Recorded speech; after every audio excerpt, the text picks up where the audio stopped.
In the first video, I demonstrated how to identify an initial group of letters from the Voynich manuscript and prove it through cross-comparison.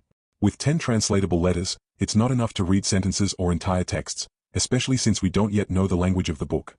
But to decipher the Voynich map, only a few words are needed, which one can already recognize. One thing up front, although this will be about a region that has been fought over for centuries and is still fought over today, this article has no political goals or content. As in the entire script, the artist uses only a small number of design elements for the map. Besides simple lines, many dots, small stars, circles, waves, these bubble-like things for various purposes, and some somewhat abstract hooks and arrows. Colors are also used, which are important for depicting the details shown. This is remarkable because the use of colors in other drawings sometimes seems random, not always careful, and in some places, as with some plants, completely misleading. In the map, however, every color is in its correct place, as we will see later. For centuries, no one has known how to read the map properly. As always, when something seems incomprehensible, the perplexed observers increasingly focus on details in which they believe they recognize a meaning or similarity to familiar things. The 9 individual rondels have therefore been explained in the past with completely different meanings, many of which are supernatural and metaphysical. Everyone bases this on their own experiences and impressions, which of course may not always be convincing to others. Therefore, there has never been a broad consensus on the supposed content of the map, and that's actually quite good for a completely new approach. So let's take a look. Between the individual outer rondels, the marked paths are striking. They show very different details, but with 2 exceptions, they look very normal. This path splits and leads between walls with towers around a tower to a common square, after which it splits again. The next path also lies between walls and some high-rise houses. Here, the path goes through a gate, seemingly across a high road, and a little further on, through a narrow passage. At this way is the most narrow passage of all roads noted. There, the edges are again drawn as wavy lines, reminiscent of the second-to-last path with the gate, but it doesn't look unusual. Here, the path bends and has a wall on only one side. This, however, is very strange and doesn't look like any kind of road.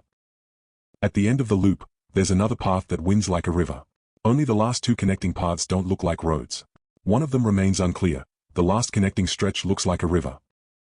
Only the rondel in the middle isn't connected to the surrounding area by roads, but by this rather abstract kind of currents. Up to this point, the connections between the individual locations seem very normal. Do the rondels really have a completely contradictory esoteric meaning? Many people say this roundel is meant to represent a body of water. I agree, because there are some sort of small bays drawn along the edges, the colors resemble water, and the direction indicator in the center creates a maritime impression. But is this something metaphysical? It looks like a canopy or a market stall with a special pattern in the fabric. It doesn't seem mysterious or inexplicable. This, too, upon closer inspection, is nothing magical at all. Perhaps you don't know of anything that looks even remotely similar to this. But does that make it really a seal, a shield, or something esoteric, as some believe? We find almost the same structure here, and unlike all the other rondels, there's only a single word in the inner area. But does that make it a brooch? Let's go back to the connection that looks like a winding river. There are 3 words in it, the bottom and third of which are already understandable to us. Calcat. I hadn't yet introduced the symbol at the end of the word, it's a T. However, that's irrelevant here, because there was a river called Kalka in the past. It is known from a battle between the advancing Mongols and the Kievan Rus in 1223 north of the Black Sea, about 200 years before the Voynich map was drawn.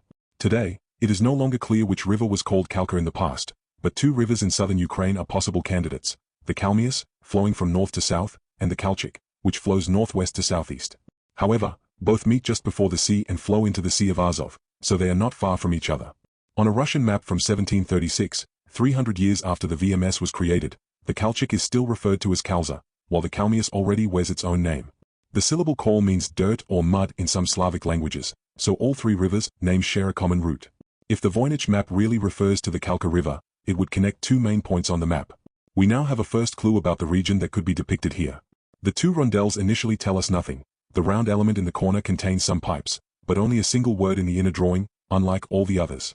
Connecting these elements through the Kalka implies a north-south orientation if the Kalmius River is meant, or a northwest-southeast direction if present-day Kalchik corresponds to the earlier Kalka. Both of these narrow down the search for other elements on the map, and one quickly finds them.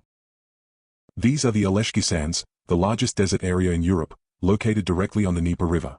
Its shape has existed for a very long time. In the 19th century, the desert patch was further enlarged by surrounding cultivation, which is now being restricted again by cultivation. But in essence, This area also existed at the time of the Voynich book. As soon as you zoom in on the satellite image, it becomes completely clear what the shape and color scheme of the element on the map mean. If you look around directly there using Street View, you can understand the impression this unique landmark must have made on the VMS designer at the time. Oleshki Sands must be the most striking scenic spot in the entire area. But is this actually a detail from the Voynich map? If we zoom southeast in the satellite photo, we see this. It is the source of a salt mine, said to have been known since ancient times. I don't have any further information about it. If anyone knows more, please share it in the comments. The shape of this landmark is so striking and similar to the entry in the VMS map that one can speak of a match. Their condition may vary over time, but the typical features are always visible. In the VMS, they are used like a natural compass and bear labels that look like compass abbreviations. This would clarify the map's last unexplained connection to a natural cause. Could it be that simple? Is this the long-sought landscape for the enigmatic map in the manuscript? But just to be sure, let's take a closer look at the Oleshki circular area. It also shows the entire surrounding region. These elements here could be further hills, short rivers, or so-called borkas, ravines with and without water. In today's area, one can see intensive farming, which has changed much of the landscape there. But these two details on the southern edge still correspond with the 600-year-old map. One can still see a trace of the distinctive indentation here. In the 300-year-old map, many smaller rivers are still visible on the eastern bank of the river, all with their own names. Oleshki Sands lies immediately north of the former fortification line to the Kinburn Peninsula. Today, all these rivers seem to have disappeared. For a part of the landscape consisting primarily of moving sand dunes, the still visible correspondence after so long is very surprising. Even this part is still recognizable. It is the outflow of the saltworks into the inland sea, now overlain by an industrial plant. This allows us to discover the map's span. At this point, I have to thank Diane and Donovan, who long ago recognized both suns on the map as the orientation of their corresponding corners in an east-west direction. Without this insight, I would never have thought of viewing the map in this position. To better discuss the individual components, I'll number them here. In this orientation, the southeastern location of the saltworks also corresponds to the position of Oleshki Sands. We will discover later, however, that the Voynich map is not always geographically accurate. This means that two of the map elements can be identified as natural landscape elements, including rondel number 4. Regarding a second rondel, number 1, earlier observers agreed that this must depict a body of water. Now it's time to look at two more Voynich words. These here also consist of letters that we already know. The first is called Erekopkal or Erekopikal. The word beginning, Erekop, is reminiscent of the town of Perekop, but the letter written here is not a P, but the Cyrillic A. The name Perekop is Russian, but has its origins in the Crimean Tatarian words or Karpi, meaning trench and gate. The map from 1736 shows the trench line, still visible today, and a fortress that bears the name, or in addition to the word Perekop. We see that the writer chose a spelling in his language that lies between Russian and Crimean Tatarian. We can therefore recognize the narrow path as the strategically important Strait of Perekop. Crimean Tatarian is closely related to Turkish, which is why the Turkish spelling is in the last line here. Similarities to Turkish in the overall text cannot be ruled out, if there are further borrowings from Crimean Tatar, but the Voynich language is so far recognizably neither Crimean Tatarian nor Turkish. The kal at the end of the word is reminiscent of the term kale, also from Crimean Tatar. It means fortress. There is an old fortress called Kufut-Kale, but there are others as well. Of course, we can't commit to this yet, but this is a good option. Perekop certainly does not refer to rondel number 2, the strait or bay crossing only leads to this region. The second word reads Cassiopeia or, more accurately, Cassiopeia. The most likely translation is the constellation Cassiopeia, which points to the North Star in the northern sky. This gives the map a northerly direction. Therefore, everything south of Perekop lies, purely geographically, on the Crimean Peninsula or in the Black Sea. At the same time, all map elements identified so far are now assigned to parts of a region. I can see for myself that the connection between number 4, Oleshki, here at the northernmost point, via the saltworks to the beginning of the Kalka, does not lead southeast, but at least east. Number 6 could also be located on the Crimean Peninsula, or the Voynich map, as mentioned, is not very geographically accurate. On the other hand, the map so far consists of areas and important landmarks, but not of the exact path lengths and directions, as with a modern map. At this point is the TO wheel, already familiar from the first video. If we use it as a compass for orienting, the entire map would lie at right angles in front of us, the path from 4 to 6 straight to east. The VMS map contains a contradiction here that we cannot yet resolve. Therefore, there are ambiguous possibilities for the map symbols that follow. Are any metaphysical or purely artistic elements to be expected in this map? Only very few components now look like abstract symbols. Let's now take a closer look at rondels numbered 3, 5, and 7. They are tents. Tents constructed in the style of the Mongolian and Tartar horsemen, viewed from above. Here you can see the guy ropes, and in the top center, even the smoke hole and the substructure, as in this comparison image. There's nothing mysterious about them. The drawings of the other two tents are, at most, a little made up different. Number 5 difficult to recognize. These are the conversions of those tents into a three-dimensional form for better view and understanding.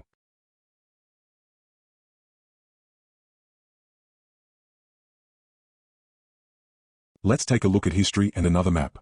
Here you can see the division of Crimea in the 15th century. The Crimean Khanate extended beyond the peninsula to the north into the areas we've already discovered on the map. I've therefore extended the Wikipedia map slightly to the north here. So, when we look at the tents, we are most likely looking at forward outposts, garrisons on the borders of the Khanate, here, and possibly here. The center of the map can only be the Khanate's capital, which at the beginning of the 15th century was still in eastern Crimea, then in the rock fortress of Mangup-Kale, and from 1421 or 1428 in the newly founded city of Bakhchisaray, here. Hardly any details have survived from the early days of this city. All the large buildings still standing today were added much later. Roundel number 2 doesn't show a tent, but a kind of stalls, in any case not a fortress, but rather light structures. On maps of the situation at the time, Ordu Bazar and Tavansko, among others, are somewhat difficult to recognize. From the highly recommended YouTube site History Class, which shows this map, I learned that both places were destroyed during the Ottoman attack, thus, in the period after the Voynich map. Many thanks to History Class, I've included a link to one of their interesting videos in the description. We also see the extension of the Grand Duchy of Lithuania-Poland to the Black Sea, where Wytautas had previously built his own fortress on the other side of the river. If anyone knows any details about this, please post them in the comments. 6 rondels on the map are now logically assigned to the geography. A tent camp must have been located at the upper reaches of the Kalka River. The path to the coast along the river ends at number 6. Centuries later, the present-day industrial city of Mariupol was founded at this location, so there is no longer any chance of finding the landscape from Rondel 6 there. Whoever has an idea what this single word does mean, please write it into comments. Today, there are probably no archaeological traces of the tent garrisons left.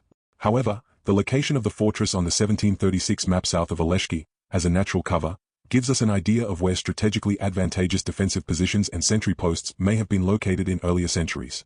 Tent roundabout number 7 would likely have been positioned on the eastern side of Crimea, southeast of Bakhchisaray and near the Geno cities, or in the Kerch and Kuban area. This stage would actually have been accessible from the end of the Kalka via 2 routes, although neither of them would have always run strictly southwest. Let's look again at the center. This starry sky seems to be stretched between the towers or pillars. The word Asiya or Asiyas appears twice in the text there, in the spelling we already know from the first video on this channel. The other details don't mean anything yet, but there at the outer edge are the same spires that we already know from the street walls. Apart from the strange abstract connecting streams to the tent garrisons and the water surface, and only to those, no esoteric or unreal content can be discerned in this image. What we see here are the most important places of the Crimean Khanate, distributed like a graph, with their respective favorable and prominent connections. However, the explanation of the very detailed rondel is still missing. Number 9. Let's look again at the map. South of the Crimean Khanate, we find the Principality of Theodoro with its capital, Mangup, or Theodoro. You can find some useful information here. Please visit. The Mangup fortress was right here, and this was roughly the distribution on the ridge. The main entrance was to the west, and the regent's palace was here. After 1460, a citadel was built here. In an initial explanation, I mistook the citadel for the castle on the VMS map, but the position would have been northeast. So it's probably the palace. In this finger lies a cave system that at least carries water down to the bottom. And we can see this in the VMS map, too. The artist used a pattern of stripes, waves and small circles to depict the rock. The colors are quite similar. At the southwest corner, we see a very interesting structure reminding us of another map detail. It looks like a large rockfall, which was likely already there during the VMS era. The details of the collapsed rock face, the scree slope, and the huge rock now overgrown with trees are also shown in great detail on the VMS map. The illustrator immediately used the debris field as a location for his TO wheel. The paths leading there may still exist today. Unfortunately, I don't have a better picture of this important spot. If anyone does, please let us know in the comments. Here, you can identify individual details. The break in the rock face. The trees surrounding the rocks. The scree slope. The waves and colors. Whether the paths are present isn't clear from this picture, but the spot will be accessible. A little further on, we see this striking detail, which also matches the map in almost every detail. Even the path seems to still be there. The division into short and long fingers, as well as the terrace lines of the slopes, are still visible despite intensive cultivation, as are the rocky peaks and the striking slope line at the beginning of the formation. With 4 important details in landscape and building locations, southern Mangup alone already shows as many unchanged features as the rest of the map. The high road northwest of Mangup turns out to be a path through a narrow valley. Here's a street view image. It's easy to see why the mapmaker painted blue and yellow waves and what they're supposed to represent. The simple vertical lines along the edges are also likely meant to represent trees. Below is a short drone video. Please also note the slightly longer version, link in the description.